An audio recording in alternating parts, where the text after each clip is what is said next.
नमस्कार दोस्तों, आज के स्टॉक लर्निंग में जानेंगे डिफेंस सेक्टर के एक स्टॉक को लेकर के। जो स्टॉक देखने से प्राइस लगती है कि अच्छा ये प्राइस तो बहुत बड़ा है, तो यहाँ पे खरीदार तो काफ़ी कम होगा, ऐसा देखने को अंदाजा लग सकता है। लेकिन क्या एक्चुअलिटी में ऐसे है? क्या स्टॉक की परफॉर्मेंस लगातार बिल्डअप हो के उतना हुआ है?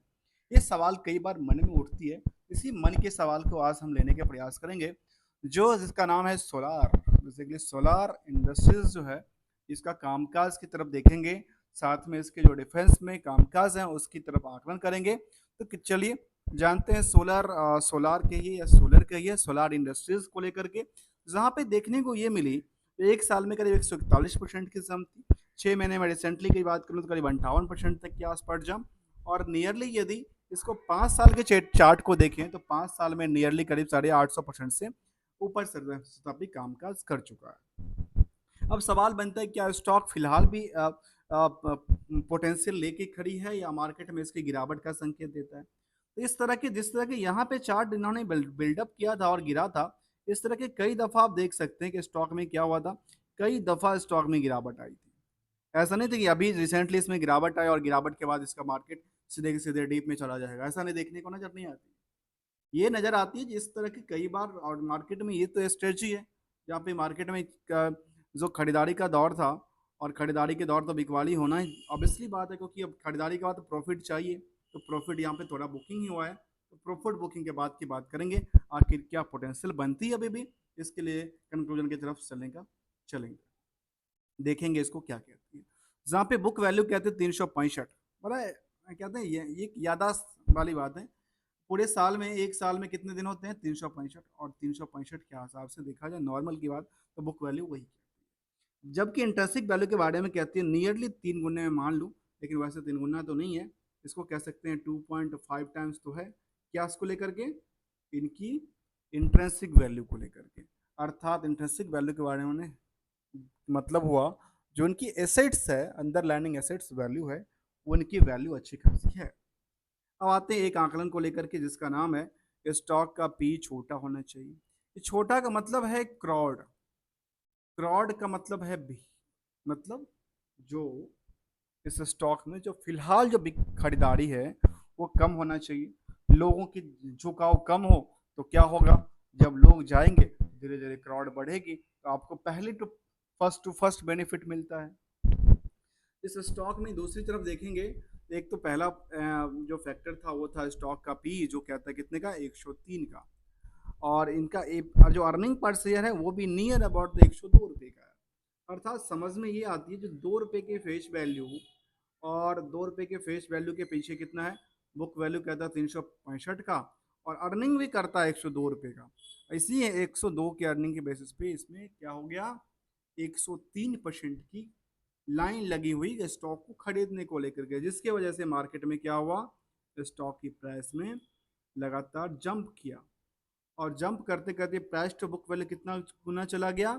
नियरली 29 टाइम्स बढ़ गया। अब आती है हायर टू लोअर को लेकर के, आखिर क्या कहती है। तो यहाँ पे देखा गया जो कि इंडस्ट्रियल की जो बाकी कंपनियां हैं उनका भी सेम है। जो इंडस्ट्रियल पी की बात करेंगे तो नियर अबाउट द सेम है। मतलब इसमें कह सकते हैं कि स्टॉक की पी के हिसाब से यदि सेक्टर में बाकी कंपनियां परफॉर्मेंस करेगी तो उतना तो परफॉर्मेंस करेगी करेगी, लेकिन इसके पीछे और यदि परफॉर्मेंस किसके बेसिस पे ये जो बढ़ती है, यहाँ पे क्रॉड बढ़ने का कारण है जो पीई है। मैं कहता हूँ पोटेंशियल की बात करता हूँ, जो कहता है कि फ्यूचर क्या कहता है, और फ्यूचर इस तरह के स्टॉक के लिए बनता है या नहीं बनता। क्योंकि सोलार इंडस्ट्री जो है वो क्या कहते हैं? Domestic manufacture of the bulk and cartridges explosives, जो कि donations and denoting cards and the components पे कामकाज करती है। माइनिंग इंफ्रास्ट्रक्चर्स, इनके पास स्ट्रक्चर क्या क्या है? Mining infrastructures and the construction industries company manufacture explosives high energy explosives पे कामकाज करती है। और कंपनी इतना ही नहीं, आप देखेंगे तो जो कि खासकर डिफेंस के सेक्टर में भी कंपनी अच्छे से कामकाज करती नजर आती है। आते हैं अगले पड़ाव पे, जानेंगे इसको एक एक एस्पेक्ट को लेकर के, चलते हैं क्या कहती है इसको लेकर के। जहाँ पे जो कंपनी के बारे में कहती है कि इसका डेट्स क्या है, दूसरा एस्पेक्ट। तो डेट्स के बारे में कहते हैं 0.34, करंट रेशियो के बारे में कहती है 1.62। टू, और ये भी जानना जरूरी है इसके लिए, और ये भी जानना जरूरी है इसके लिए, क्योंकि ये एक इंटरेक्ट करता है, एक हिटेड करके रखता है। जहाँ पे आरओसी की बात करते 32%, आरओई की बात करते 30%, डिविडेंड का ट्रैक रिकॉर्ड भी रहा है, और प्रमोटर्स होल्डिंग इज 73%, और प्रमोटर ने थोड़ा सा होल्डिंग को क्या कर रखा है, प्लेस करके रखा हुआ है। इसके बाद सवाल आता है नंबर ऑफ शेयर को, तो 9 करोड़ के नंबर ऑफ शेयर हैं, तो 9 करोड़ के नंबर ऑफ शेयर पे कितना का, 94,000 करोड़ का क्या हो गया, इसका मार्केट कैप क्रिएट होती है। अभी तक आपने यदि चैनल को सब्सक्राइब नहीं किया है तो चैनल को सब्सक्राइब कर लीजिए, और जानते हैं इसकी जो फिलहाल जिस तरह की रेंज इसने क्रिएट किया है, क्या रेस जो रेंज इसका था, इसको रेजिस्टेंस और सपोर्ट की तरफ देखा जाए तो कहती है लगातार जिस प्राइस पे कई दफा स्टॉक टिकी है उसको कहेंगे सपोर्ट लेवल, इसको कहते हैं लोअर टू लोअर। इसके लिए लोअर टू लोअर और देखा जा सकता है कि लोअर और बनती है, जहाँ पे इससे ज़्यादा लोअर तो फिलहाल देखने को नजर नहीं आती है। लेकिन हायर टू हायर की यदि बात करें तो हायर टू हायर तो काफ़ी ज़्यादा है, जहाँ पे इसका फिलहाल की बात करें तो ऊपरी सतह यहाँ तक गया था स्टॉक, लेकिन क्या यहाँ तक सवाल बनता है जाएगा 13,000? तो ऑब्वियसली यहाँ पे जो जिस हिसाब से स्टॉक ने पिछले कुछ सालों से, कुछ महीनों से लगातार इसमें जो खरीदारी की बढ़ी है मौका, उसकी वजह से लगातार इस स्टॉक में पोटेंशियल बनी है। आते हैं पियर्स को लेकर के, पियर्स के बारे में कहते हैं कि इनके पास पियर्स पियर्स में कोई कंपनी लिस्ट में यहाँ पे नजर नहीं आती है। आखिर क्यों नहीं आती है, ये तो एक सवाल बनता नजर आता है, क्योंकि इनके पियर्स तो होना चाहिए, और इसके बेसिस पे ये कंपनी कहती है कि इनका कोई पियर्स ही नहीं है एरोस्पेस में, डिफेंस के अंदर, जो कि शायद 100% गलत है। और स्टॉक का पी जो यदि इन्होंने देखा तो पी यहाँ पे कहता है कि इसका पी क्या कहता है, एक गलत संकेत देता नजर आता है। चलिए अगले जहाँ पे हम पीयर्स को देखेंगे तो पीयर्स तो वहाँ पे नहीं आता, हम एनएससी की तरफ पीयर्स को देखते हैं, बीएससी की तरफ पीयर्स शायद बेस्ट बेस्ट मिल सकता है, और फिर इसके पीयर्स में कंपेयर करेंगे आखिर क्या है पीयर्स को लेकर के। तो यहाँ पे पीयर्स में कंपनी पीयर्स ग्रुप में निकल के आती है कंपनी, जो कि कैलेंडर का आती है, प्रेमेक्स फिल्म आती है, सी ओ सी एल्स कॉर्प आती है, इन सब कंपनियों का लिस्ट में लिखा गया है, लेकिन वहां पे जो कंपनी है उसके साथ पीयर्स में इस तरह का डेटा देखने को नजर नहीं आया। आते हैं क्वार्टरली रिजल्ट को तरफ, जहां पे जून तक का जो रिजल्ट इसका आया, तो मैनेजमेंट ने जो परफॉर्मेंस लेवल दिया उसमें कहा कि हमारे पास जो वाई ओ वाई की जम थी वो थोड़ी सी रही है, बहुत ज़्यादा तो पुल बैक नहीं देखने को मिला, लेकिन तब भी था। और क्यू के हिसाब से कहते हैं कि ये भी हम थोड़ा सा कर पाए हैं, बहुत बड़ा हमारे पास ऐसा हम मूवमेंट और सेल्स नहीं कर पाए। ऑपरेटिंग प्रॉफिट के बारे में कहती है कंपनी को लेकर के, जो ऑपरेटिंग प्रॉफिट में क्या ग्रोथ किया, कहती है हाँ हमने वाई ओ वाई में अपनी ऑपरेटिंग प्रॉफिट को लगातार जंप किया, जबकि क्यू में भी हमने 20% के नियरली देखा गया कि इसमें जंप देखने को मिला है, 25% के आसपास मान लेता हूँ इसको। आते हैं नेट प्रॉफिट के आंकलन को। नेट प्रॉफिट के आंकलन में देखा गया कंपनी को जो फिलहाल ये टॉप पे कारोबार करती है कि नहीं करती है, तो देखने में ये नजर आती है कि फिलहाल जो इनका परफॉर्मेंस लेवल था 301 करोड़ का, ये टॉप ऑफ क्वार्टर का अवार्ड इनको मिल सकता है, जिसके बेसिस पे लगातार इसने बूस्ट किया गया, और इसकी वजह से इनका जो ईपीएस था वो ईपीएस में काफ़ी 25 से लेकर के करीब करीब 20% से ज़्यादा का क्या हुआ, ईपीएस में फेरबदल देखने को मिला है। अगले पड़ा में ईयरली डेटा बेसिस में कहते कंपनी को क्या सेल्स लगातार बढ़ी है ईयर ओवर ईयर, कहते हैं हाँ लगातार बढ़ी है, कोई कमी देखने को तो नजर नहीं आई, लेकिन लेकिन लेकिन यदि वाई 23-24 को कंपेयर करेंगे तो यहाँ पे पिट गई थी, और यहाँ पे ये थोड़ा सा सस्टेन कर रही लास्ट 12 महीने के, जिसकी वजह से ईपीएस वहाँ पे निकल के आती है, और ईपीएस की आंकलन करेंगे तो निकल के आप पे प्रॉफिट आती है, जो कि लगातार जो कह सकते हैं इसको टॉप पे फिलहाल कामकाज किया था 875 करोड़ तक का। तो मतलब ये लगातार एक बुल और कह सकते हैं बुल कैंडल की तरह चलती नजर आती है, और इतना ही नहीं इसकी जो फंडामेंटल थी वो फंडामेंटल्स में लगातार लगातार लगातार जंप ही करने की आसार बने हुए हैं, इसकी बिजनेस को पोटेंशियल देते हुए, जहाँ पे इसका पी निकल के क्या आती है 102 रुपये के आसपास के लास्ट 12 महीने में निकल के आई है। अगले आकलन में देखेंगे चार के चार इंडिकेटर को क्या कहती है, जो कि इसके कुछ इंडिकेट दिखाती है हिस्टोरिकल में, कुछ करंटली डेटा को बेसिस में। तो कंपनी के कंपाउंड सेल्स की बात करती है, जो कि लगातार क्या करती है, ग्रो है पर एक साल में गिरा। कंपाउंडेड प्रॉफिट की बात करते हैं जो कि 40-50% तक पहुंची है। Stock price in the CGR की बात करें तो ये कहती है नियरली एक साल में करीब 141% तक की जंप किया।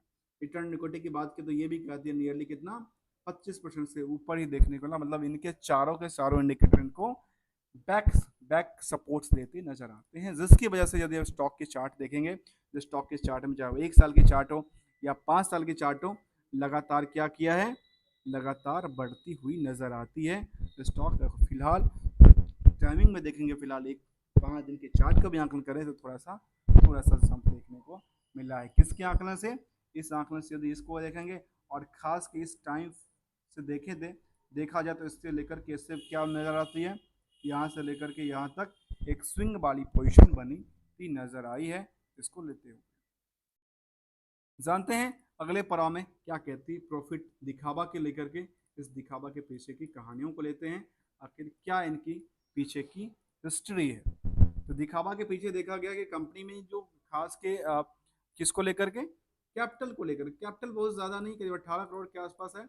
और बाकी यहाँ पे चीज़ें देखा जाए जहाँ पे कंपनी ने जो बोनस के पार्ट को लेकर देखे तो बोनस के पार्ट में कोई फेरबदल नहीं किया, जबकि थोड़ा सा इन्होंने पे आउट किया है।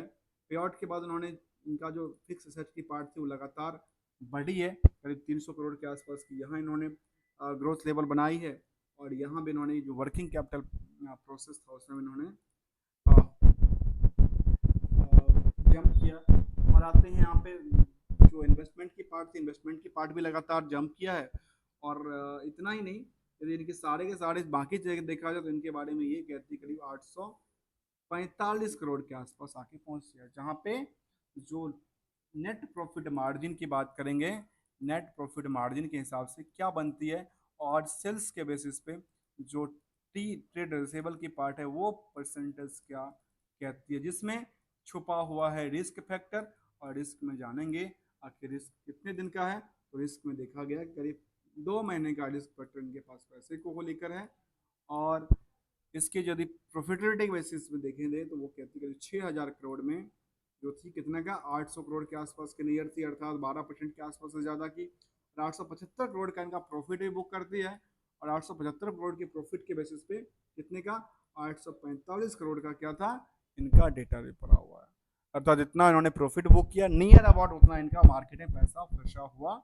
ये कह सकते हैं कि प्रॉफिट का जितना पैसा था ना, वो प्रॉफिट के जितना पैसा होना है, आना इनको है, वो पैसा इनके मार्केट में अभी भी अटका पड़ा हुआ है।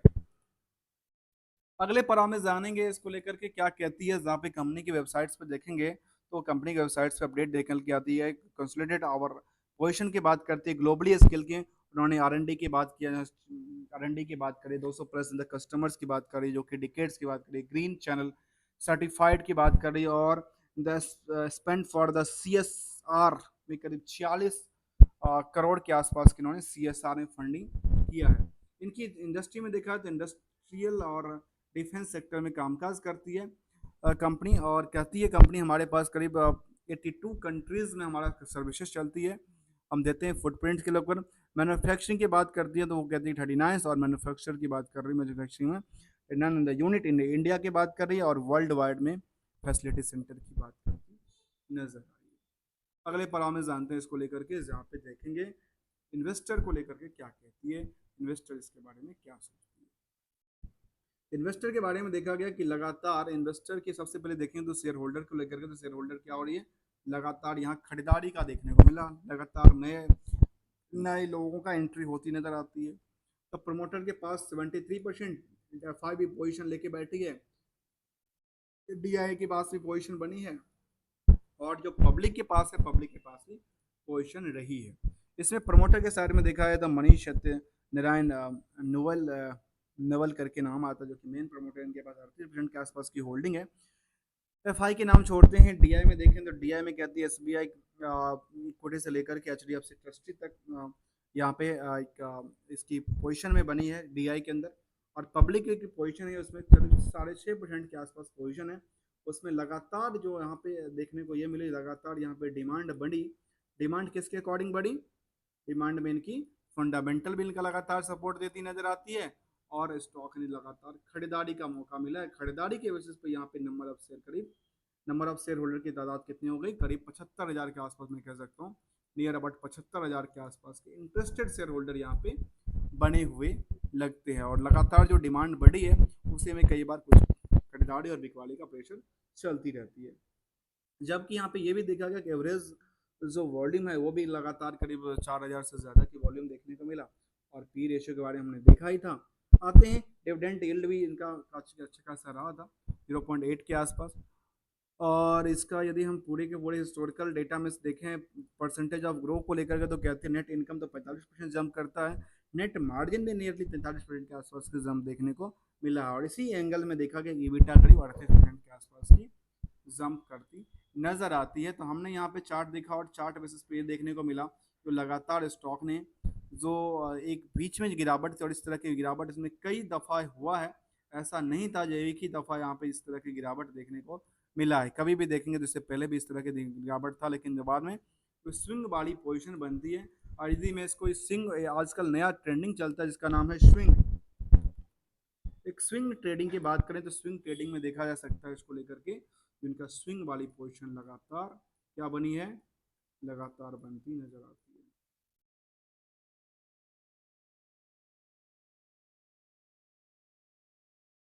Thank you so much for joining here. हम बात कर रहे थे सोलर इंडस्ट्रीज को लेकर के, जो कि डिफेंस सेक्टर की कंपनियां थी। और ये लगातार इसकी chart as well as the इसकी फंडामेंटल में ग्रो लेवल